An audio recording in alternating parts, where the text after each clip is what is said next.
Ang limitadong pagkikipaglaban ni Yuta kay Sukuna sa loob ng domain expansion ay humantong sa isang napaka-thrilling na labanan at execution ng mga atake. At ngayon na after a 1-month break ay lumabas na ang full chapter 262.2 ay we will once again witness an exciting fight. Also, gusto ko lang ipaalam na ang chapter ngayon ay parte pa rin ng chapter 262 dahil hindi natapos nagigay ang chapter 262 last month. This is Mr. Mike at simulan na natin ang one-on-one fight ni Sukuna at Yuta with the great twist. Let's go! Narang!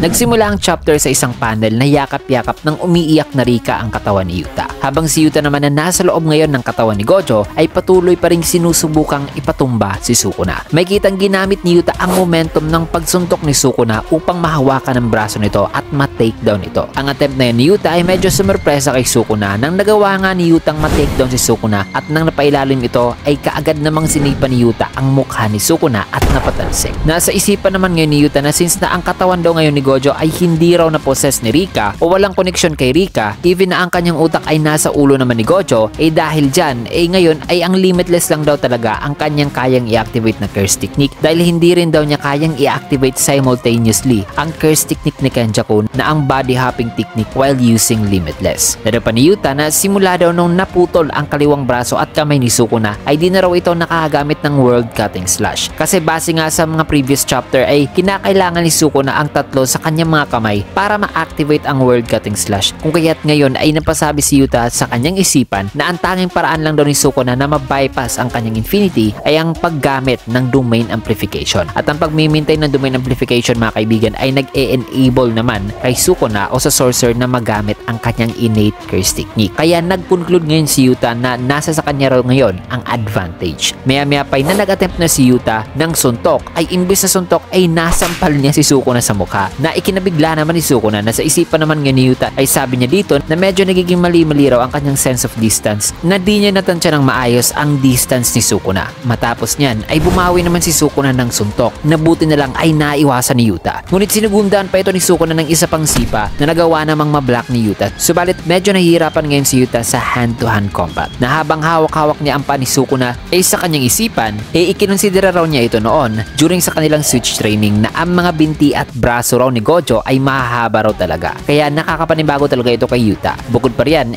nang napaatras si Yuta sa follow-up punch ni Sukuna, ay napaisip din si Yuta na even ang curse technique daw ni Gojo na makapangyarihan at perpektong curse technique talaga, ay mas sensitive din daw pala sa kanyang inaakala noon. Kaya hindi raw talaga ito kayang i-master with just one switch training. Kasi nakapag-ensayo na rin si Yuta noon gamit ang katawan ni Gojo. Maya-maya pa nang sinubukan sana ni Yuta i-activate ang blue para kontrolin si Sukuna at mawala ang balanse nito, ay medyo nagulat dito si Sukuna nang hindi gumana ang gagawin sanang atake ni Yuta. Kung kaya't dito na na-realize ni Yuta na ito raw pala ang dahilan kung bakit kinakailangan ng 6 Eyes para i-perform ang limitless, dahil ang limitless ay napakahirap talagang i-master. Gaya na lang nitong gagawin sanang atake ni Yuta na nag-fail dahil sa hindi pa talaga na-master ni Yuta ang limitless. Matapos niya na isa-isipan naman ni Sukuna ay sabi nito na sumablay daw ang attempt ni Yuta kanina. Kaya na may dito na naalala ni Yuta at na-realize na grabe daw siguro ang training na dinaanan noon ni Gojo para masabi niya noon confidently na di raw sila mabahala sa kanya dahil siya raw ang pinakamalakas. Maya-maya pa may kita na naghahanda na si Sukuna ng isang suntok habang nakangiti dahil napapansin niya na nahihirapan daw talaga si Yutang i-utilize ng maayos ang curse technique ni Gojo. Kaya napasabi rito si Sukuna na kung may free time pa ba raw si Yuta na i-figure out ang dilemang ito. Sabay sinuntok na niya si Yuta na na-block pa naman ni Yuta, ngunit baka sa mukha nito ang struggle sa pagkipaglaban. Matapos niyan ay naghahanda na naman si Sukuna ng isa pang suntok, ay sa isipan naman ito ay naalala niya ang sinabi sa kanya ni Kenjaku noon na ang curse technique daw ni Yuta ay ang copy. Na ang hula ni Sukuna rito ay ang condition daw sa pagkopya ng curse technique ni Yuta ay maaaring kinakailangan daw ng curse spirit na si Rika na kainin ang katawan ng may-ari ng curse technique na kanilang kokopyahin o kahit ang parte lang ng katawan nito. Dadagdag pa rito ni Sukuna na baka ay ang rason daw sa kung bakit wala dito ang vengeful spirit na si Rika ay baka dahil sa lumipat na si Yuta ng ibang katawan. So sa moment na ito ay nagbe-brainstorming si Sukuna upang i-figure out kung ano raw ang plano ni Yuta. Na sa kanyang isipan ay nagwa-wonder siya kung kaya pa ba raw ngayon ni Yutang gamitin ang mga nakopya nitong curse technique, na kung sakali mang nagagamit pa ngayon ni Yuta ang kanyang iba pang mga nakopyang curse techniques, di bali na lang din daw kasi alam naman raw ni Sukuna ang lahat ng mga nakopyang curse technique ni Yuta. Dahil nakita noon ni Sukuna sa loob ng domain expansion ni Yuta kung ano-ano ang mga copied curse techniques na inactivate ni Yuta para labanan siya. Dahil pa ni Sukuna na ang limitless daw na curse technique na nagagamit ngayon ni Yuta ay nagiging posible lang daw dahil sa curse technique ni Kenjaku na nag-aalaw na magamit ang curse technique ng vessel nito. Also nakumpirma na rin noon ni Sukuna during sa paglaban ni Yuta sa kanya noon sa domain expansion ni Yuta na hindi raw nakagamit si Yuta ng multiple copied curse techniques at once. Kung kaya't nag-conclude si Sukuna dito na ngayon ay wala na raw iba pang alas si Yuta kundi ang limitless lamang na curse technique. Subalit bigla rin napatanong si Sukuna sa kanyang isipan sa kung gaano raw katagal maglalast ang pagkopya ni Yuta ng curse technique ni Kenjaku. Na kaya ba raw ni Yutang i-maintain ang katawan ni Gojo kung sakali mang magtapos na ang time limit o sadyang sa simula pa lang daw ay di na raw inisip pa ni Yuta kung anong mangyayari sa kanya in the future dito sa laban na to. Maya-maya pa na nakapag-isip-isip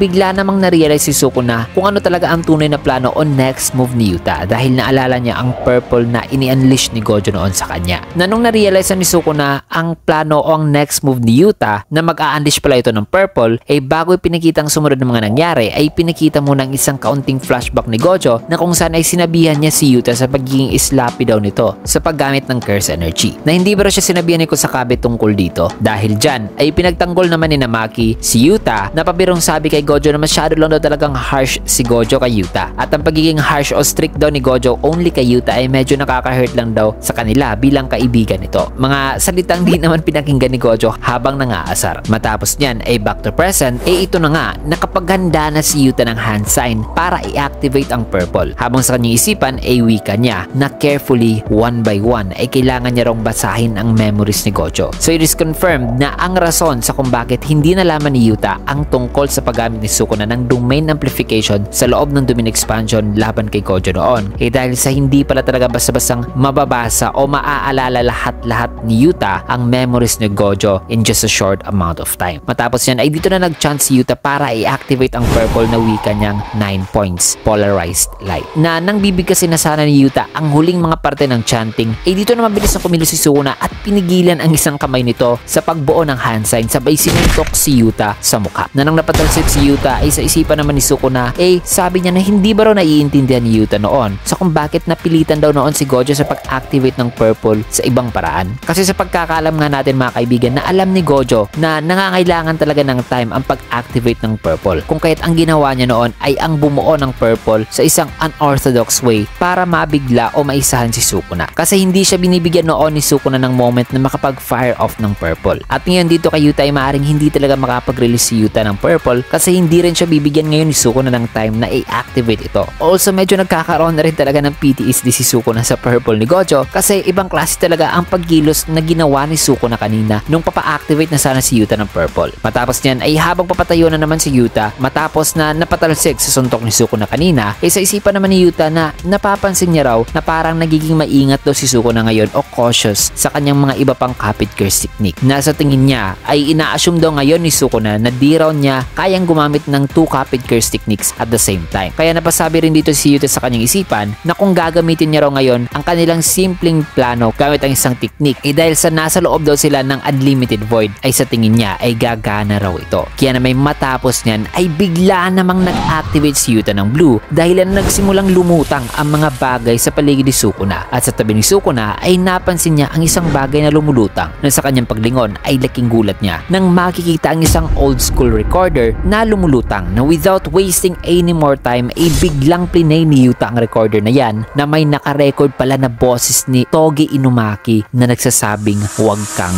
kikilos. Nasa sumunod na eksena ay may kita si Inumaki na napasukan ng napakaraming dugo matapos ang paggamit ng curse speech kay Sukuna. Kung kaya't ang nabiglang si Sukuna ay walang nagawa kundi hindi talaga nakakilos dulot ng curse speech na plinay ni Yuta sa recorder. Nasa isipan ni Sukuna ay laking gulat niya na hindi raw copied curse technique ang ginawa ni Yuta kundi ang inactivate ay isa palang original na curse technique talaga o curse speech. Na dahil dyan ay dito na nabigyan si Yuta ng enough time para makapag-charge o makapag mag-chant at makagawa ng hand sign upang ma-activate ang Holo Purple. Kaya na may matapos niyan ay nakapaghanda na ngayon si Yuta mga kaibigan ng Purple na anytime ay i-release na nito kay Sukuna. So finally ay nabigyan na ng papel si Inumaki sa laban na to, at ang strategy na yan ay ang bagay pala na plinano nila noon na nakita natin sa chapter 222. And also gusto ko lang ipaalam na hindi pa rin malinaw dito kung ang nangyari ba na pagbigay ng command ni Inumaki ay nangyari in real time through some connection using a device kaya ng ginawa ni Inumaki noon kay Miwa, kundi kaya nakarecord lang talaga beforehand ang pagsabi ni Inumaki don't move. Basta't either way sa dalawang yan mga kaibigan ay ang only reason na napasok si Inumaki ng dugo ay dahil sa in-overexert niya talaga ang kanyang sarili para mapapigil ang isang sorcerer na kagaya ni Sukuna. Kasi the more na mas malakas ang target ng curse speech ay the more na naaapektuhan at nagbabackfire ang curse technique sa user nito at naaapektuhan talaga ang lalamunan ng user. Also, ang one reason din na umepekto na ang curse speech kay Sukuna kahit na mas mahina talaga si Inumaki kaysa sa kanya ay dahil ang Sukuna ngayon ay nasa weakened state na. Kasi kung ini-activate nila ang curse speech noon sa isang Sukuna na hindi pa napuruhan ni Yuta at Yuji ay sa tingin ko ay di gagana ang curse speech ni Inumaki. Kasi sadyang napakalakas talaga ni Sukuna mga kaibigan na napakalayo ang agwat sa lakas nitong si Hanami na nahirapan nga si Inumaki noon na mapapigil. So ito na nga mga kaibigan, matapos ang perfect execution ni Yuta sa kanilang plano ay ang tanong ay yan na nga ba ang pinakahihintay nilang atake para mapatumba si Sukuna o again